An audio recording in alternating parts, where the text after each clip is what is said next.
ईशोपनिषद में बहुत अच्छा क्या बोलते हैं श्लोक है, शायद यहाँ पे देखो ऑलरेडी दिया है। शांति के लिए यह सूत्र है। क्या सूत्र है? ईशावास्यम इदम। ये ईशोपनिषद का पहला श्लोक है, बहुत बढ़िया श्लोक है। ईशावास्यम इदम सर्वम, ईशावास्यम इदम सर्वम मा गृदम कश्चित् स्विदधनम। बहुत अच्छा श्लोक है पूरा, मैं बाद में आपको रीड करूंगा। इसके अंदर इस श्लोक के पूरा श्लोक नहीं दिया है यहाँ पे। इस श्लोक के अंदर बोल रहे हैं कि सब कुछ ईश का है। ईशावास्यम इदम सर्वम, सब कुछ ईश्वर का है। तो आपके लिए जो क्या बोलते हैं हिस्सा रखा गया है वही आपको यूज करना चाहिए। दूसरे के प्रॉपर्टी पे क्या बोलते हैं झड़पना नहीं चाहिए। उसको क्या बोलते हैं उसके ऊपर अपना अधिकार नहीं जमाना चाहिए। जो आपके लिए रखा गया, क्या मतलब जैसे भगवान ने जो हाथी है, ठीक है, हाथी का जो है, हाँ, उसका जो रिक्वायरमेंट वो अलग है, हमारा रिक्वायरमेंट अलग है। हम 1 प्लेट खाना खाते हैं, हाथी 100 प्लेट खाना खाएगा, ठीक है। तो ऑलरेडी भगवान ने हमारे लिए क्वांटिटी रखी है। आप 1 प्लेट खाओगे भाई, हाथी खाएगा। तो ऐसा नहीं कि 20 प्लेट खाता है तो मैं भी 100 प्लेट हड़प लूं। तो होता है कि दूसरे प्रॉपर्टी है, हाँ प्रॉपर्टी जी बहुत जल्दी है। जैसे जो अभी जो मेन जो प्रॉब्लम है अभी बोलते हैं उग्र कर्म, इंडस्ट्रियलाइजेशन। जो इंडस्ट्रियलाइजेशन है ना, उग्र कर्म है। इंडस्ट्रियलाइजेशन में क्या दिक्कत है? बहुत लार्ज स्केल पे प्रोडक्शन कर रहे हैं। उससे क्या हो रहा है? उससे प्रकृति को हम एक्सप्लॉइट कर रहे हैं, प्रकृति को एक्सप्लॉइट कर रहे हैं। प्रकृति ऑलरेडी सभी के लिए है। जैसे पहले इतना लार्ज स्केल पे प्रोडक्शन नहीं होता था, छोटे छोटे बिजनेसमैन होते थे और छोटा छोटा प्रोडक्शन होता था। अभी क्या बोलते हैं डिमांड और सप्लाई। देखिए, डिमांड को इंक्रीज करते हैं तो सप्लाई भी इंक्रीज करना पड़ता है। तो डिमांड सप्लाई बहुत इंक्रीज हो गया है। पहले ऐसा नहीं होता था, लोग डिमांड इतनी नहीं थी, लोग सेटिस्फाई होते थे, जिसको जितना जरूरत होता था उतने में रहते थे। लेकिन अभी डिमांड बहुत ज्यादा बढ़ गया है, तो उससे सप्लाई क्रिएट करना पड़ेगा। इसलिए इंडस्ट्रियलाइजेशन, इतनी बड़ी बड़ी कंपनी है, लाखों में देखो अभी मोबाइल से इतने मोबाइल्स प्रोड्यूस हो रहे हैं। सब कुछ बहुत लार्ज पैमाने पे सब कुछ हो रहा है। इससे क्या होता है? प्रकृति को हानि पहुंचती है। प्रकृति कहाँ से आएगा? सब थोड़ी ना ऊपर से टपक रहा है, सब प्रकृति से ला रहे हैं। सब कुछ धीरे धीरे देखिए प्रकृति का विनाश हो रहा है, एक्सप्लॉइट कर रहे हैं। तो ये है, इसलिए इसको बोलते हैं जिसने आपको दिया गया है उतने में आप सेटिस्फाई नहीं है, लेकिन दूसरे के लिए नहीं, मुझे कमाना है, मुझे और अमीर बनना है, तो एक्सप्लॉइट कर रहे हैं। इसलिए हम, इससे क्या होगा फिर? कॉन्सिक्वेंसेस, परिणाम भुगतना पड़ेगा हमको। तो प्रत्येक वस्तु ईश्वर की है। चौकी आप सभी ईश्वर के संतान हैं। आपको अपने पिता की संपत्ति का उपयोग करने का अधिकार है, किंतु आवश्यकता से अधिक ग्रहण न करें। जितना आवश्यकता है, पहले सभी लोग वैदिक काल में जितनी आवश्यकता होती थी उतना ही ग्रहण करते थे। ऐसा क्या बोलते हैं, एक्युमुलेट करके, संग्रह करके नहीं रख लेते थे। यह दंडनीय है। तो आप ऐसा मत सोचिए कि बचेंगे नहीं। आप ऐसा सब करेंगे तो ये अपराध है और दंडनीय है। आप बोला कौन अपराध करेगा? मुझे कौन? जो प्रकृति है, नेचर आपको पनिश करेगा। तो होता है ना, कितने इतना पैसा कमा लेते हैं लेकिन ये कितने कितने डिजीज हो जाती है उनको। हाँ, सब पैसा तो कमा लिया लेकिन पैसा कहाँ चले जाता है? पूरा का पूरा बीमारियों में चले जाता है। ये डिजीज, वो डिजीज, ये डिजीज, वो सब में लाखों करोड़ रुपया चले जाता है। कमा के किया क्या? देखो सारा का सारा डिजीज में चला गया। तो प्रकृति आपको उस तरह से दंडित करेगी। फिर अलग अलग जो भी देखे, हम बाढ़ आती है, सूखा आएगा, ऐसा फिर प्रकृति हमको दंडित करती है। क्योंकि हम क्या कर रहे हैं? किंतु हम आवश्यकता से ज्यादा अधिक ग्रहण कर रहे हैं।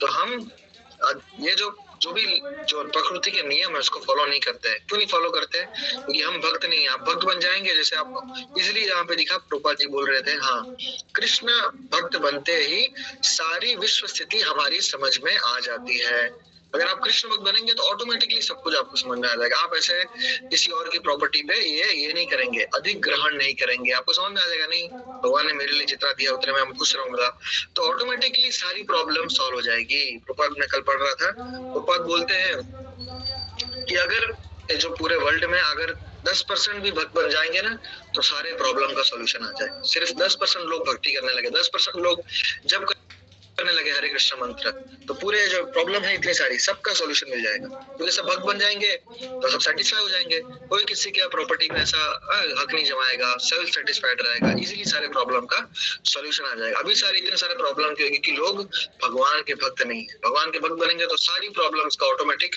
सॉल्यूशन आ जाएगा। यदि कोई व्यक्ति आवश्यकता से अधिक ग्रहण करता है तो वह चोर है। डायरेक्टली बोला गया, देखो शास्त्र में चोर बोला गया है, सब चोर है हम एक्चुअली। हम सभी लोग क्या है, अपने आप को बोलिए, हम सब क्या है, चोर हैं। क्यों चोर हैं? आपने थोड़ी ना बनाया ये सब, जो रॉ मटेरियल है ये सब कहाँ से आए? नेचर, प्रकृति से आए, भगवान का है सब कुछ। लेकिन हम क्या है, सब चोर हैं। बोलिए हम सब क्या है, चोर है। हम सब चोर हैं एक्चुअली में। सब प्रॉपर्टी भगवान का प्रॉपर्टी है, सब हड़प कर बैठे हैं, सब कुछ सब भगवान का प्रॉपर्टी है ना। कहाँ आपने थोड़ी ना बनाया, सब लैंड आपने बनाया क्या? सब है, ये सब जो भी है लैंड जो है आपने बनाया, जो भी प्रकृति से जो भी चीज मिल रहा है आपने बनाया। हाँ, बिना, जैसे कि अगर आप किसी घर में जाते हैं, ठीक है, किसी घर में जाके वहां से कुछ भी चीज ले लेते हैं बिना पूछे, तो क्या होता है? उसको क्या बोलेंगे? चोरी बोलेंगे ना। तो ऐसे हम भी प्रकृति से, हाँ, नेचर से सब कुछ लेते जा रहे, लेकिन भगवान को कुछ अर्पण नहीं कर रहे हैं। तो हम सब क्या है, चोर हैं। तो आप ऐसे बचेंगे नहीं, आप मत सोच लिया हमसे कोई देख नहीं रहा है, सब देख रहे हैं।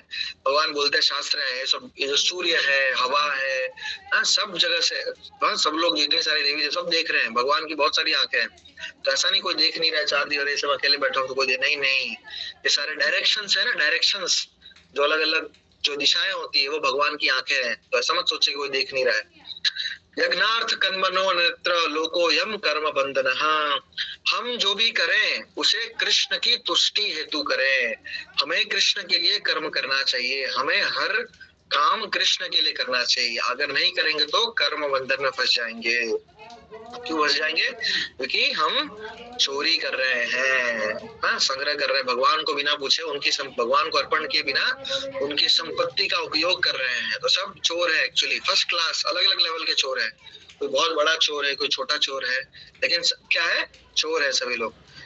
तो चोरी से बचना है तो भगवान को अर्पण करना है। भगवान बोल रहे पत्रम पुष्पम फलम तोयम, कुछ नहीं मांग रहे, भगवान बोल रहे मुझे अर्पण करो। हम यहाँ पर इसी की शिक्षा दे रहे हैं। प्रभुपाद बोले हम यहाँ पर जो प्रभुपाद का इंस्टीट्यूशन है, इस्कॉन हरे कृष्णा मूवमेंट मंदिर, वहां पर हम यही शिक्षा दे रहे हैं। इस मंदिर में हम सभी लोग, अमेरिकी, भारतीय, अंग्रेज, कैनेडियन, अफ्रीकी लोग, विश्व के विभिन्न भागों से आए लोग सुख पूर्वक रह रहे हैं। देखिए सभी लोग कितना सुख पूर्वक रह रहे हैं, अलग अलग देश के लोग हैं, फिर भी सुख पूर्वक रह रहे हैं। आप ये जानते हैं, ऐसा केवल इसी मंदिर में नहीं है, किंतु जहाँ कहीं भी लोग कृष्ण भावना भावित हैं, सारे विश्व में ऐसा ही है। प्रभुपाद बोले एक ही सेंटर तो नहीं था, प्रभुपाद बहुत सारे मंदिर है, सभी जगह वहां पे ऐसे ही सुख पूर्वक रह रहे हैं लोग। यह शिक्षा देने के लिए ही कृष्ण अवतरित होते हैं। तो देखिए प्रभुपाद कितना सिंपल प्रिंसिपल है। हाँ, तो लोग इतने सारे नेशन, यूनाइटेड नेशन, ये वो इतना मीटिंग करते रहते हैं, ये वो, हाँ, प्रस्ताव रखते रहते हैं, अलग अलग पॉलिसी बनाते हैं, लेकिन तो भी पीस नहीं ला पा रहे हैं। यूनाइटेड नेशन बोलते लेकिन यूनाइटेड तो है ही नहीं। हाँ, सब लोग अपना अपना मिसाइल लेके रेडी है, कोई अगर बोला हमला चालू हो जाएगा, तो ये यूनाइटेड नहीं। लेकिन प्रभुपाद ने यूनाइटेड नेशन करके दिखाया। देखिए इतने सारे प्रभुपाद के इंस्टीट्यूशन में, प्रभुपाद के मंदिर में अलग अलग देश के लोग रह रहे हैं, अलग अलग रिलीजन के लोग रह रहे हैं, लेकिन सब एक साथ में खुश तरीके से रह रहे हैं। तो प्रभुपाद ने इसको प्रूफ करके दिखाया। इसको यूनाइटेड जो बोलते हैं ना, कैसे होगा? जब हम भगवान के भक्त बनेंगे तब। हाँ, जब हम यह दर्शन भूल जाते हैं कि कृष्ण परमपिता है, हम भी जब कृष्ण परमपिता है, कृष्ण परमेश्वर है, कृष्ण परम भोक्ता है, और कृष्ण हरे के परम मित्र है। ये श्लोक है 15 अध्याय में। भगवान बोलते हैं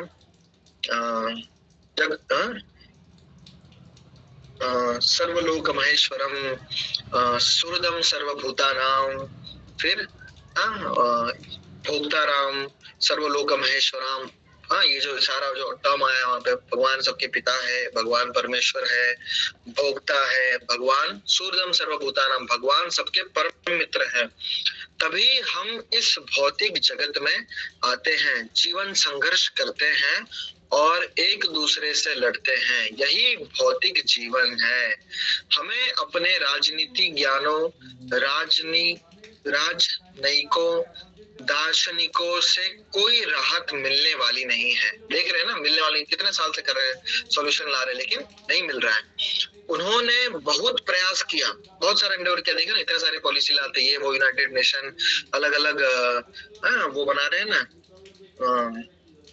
अलग अलग वो बनाते हैं, कमिटी बनाते हैं, मतलब देखिए यूएन बहुत सारे अलग अलग देश मिलकर अलग अलग और ना वो बनाते हैं ना, क्या बोलते हैं, कमिटी बनाते हैं, सब देश जुड़कर कुछ ना कुछ बॉडी फॉर्म करते हैं, अलग अलग कुछ ना कुछ कर रहे हैं, बहुत प्रयास किया है, किंतु वास्तविक में उनके सारे प्रयास असफल रहे हैं। संयुक्त नाटो और क्या क्या अलग अलग बनाते रहते ना, नाटो हो गया, फिर कुछ कुछ अलग अलग देश मिलकर नहीं बनाते रहते, फिर भी लेकिन किंतु वास्तव में उनके सारे प्रयास असफल रहे हैं। फिर भी तो हो रहा है, लड़ाई कर रहे, देखिए लड़ाई ये वो सब कुछ, भूखमरी सब कुछ है।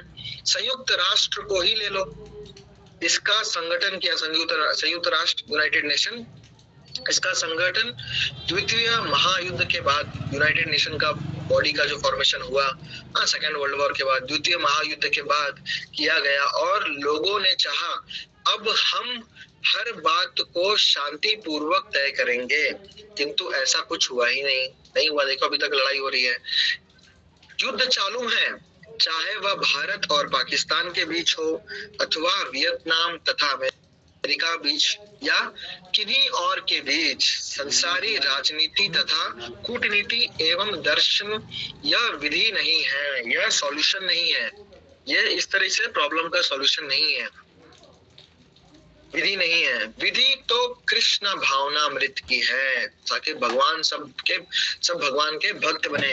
हर एक को यह बात समझनी है कि हम स्वामी नहीं है।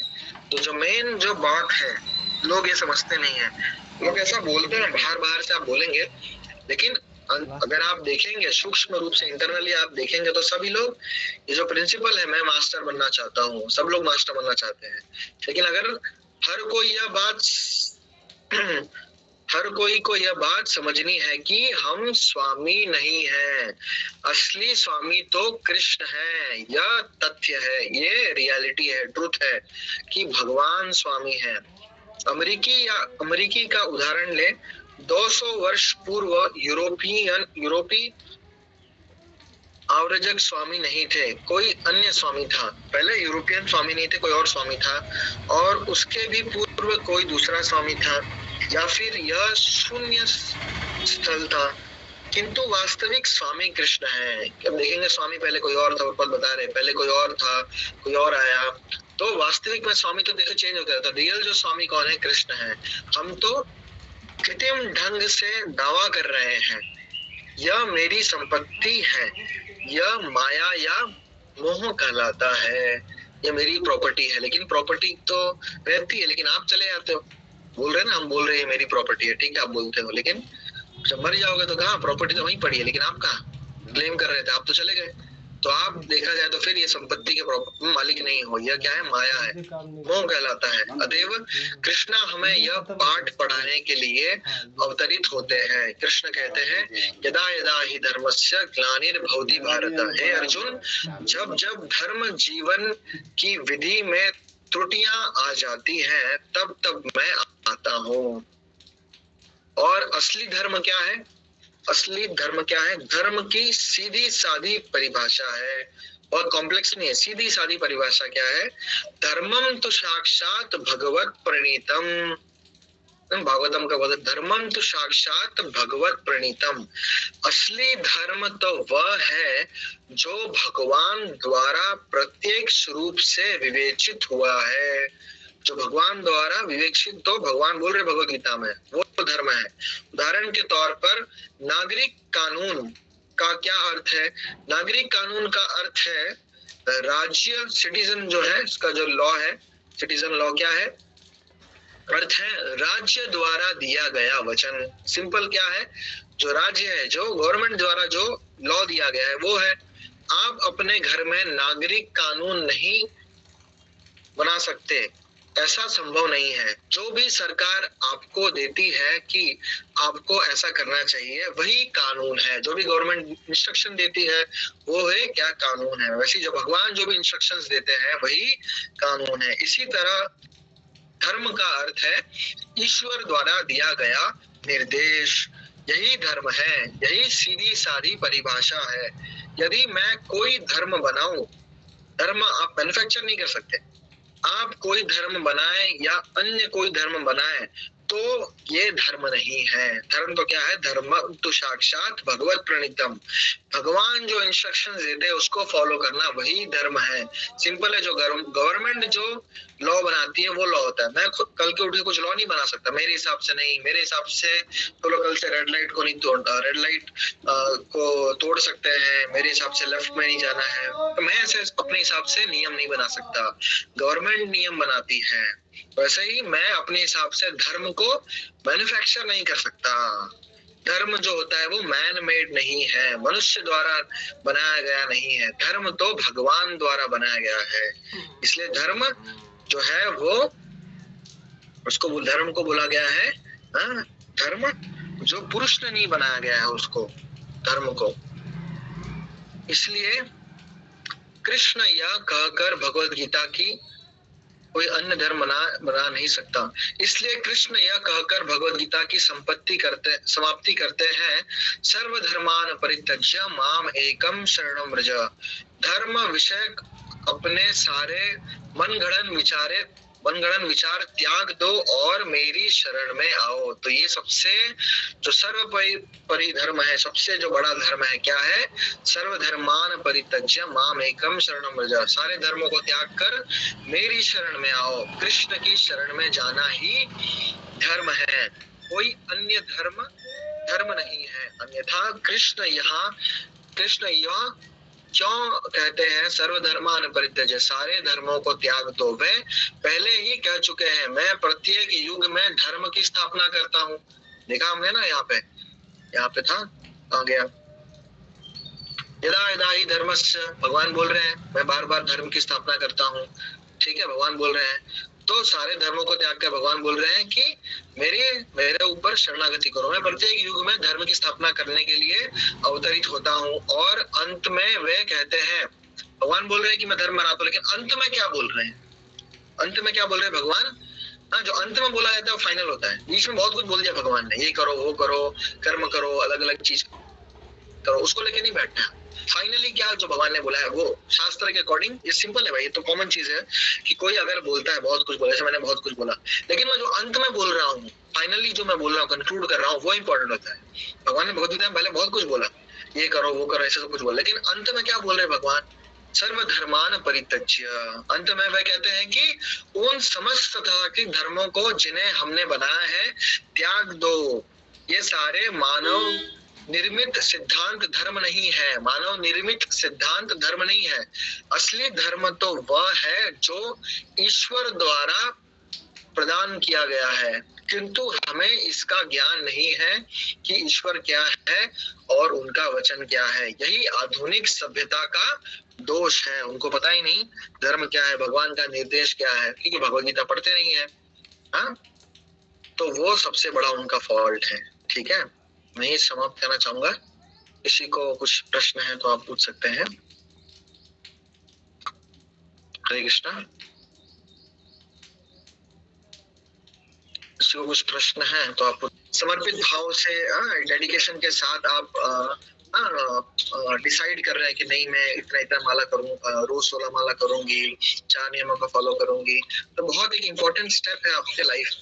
तो आप इसलिए आपको हम थोड़ा टेस्ट करते हैं कि नहीं, अगर आप टेस्ट करते हैं, कैसे टेस्ट करते हैं? आपको थोड़ा हम क्या बोलते हैं, ऑब्जर्व करते हैं, आप कितने बार जप कर रहे हैं, कितने भोग लगा रहे कि नहीं कर रहे, आरती कर रहे कि नहीं कर रहे।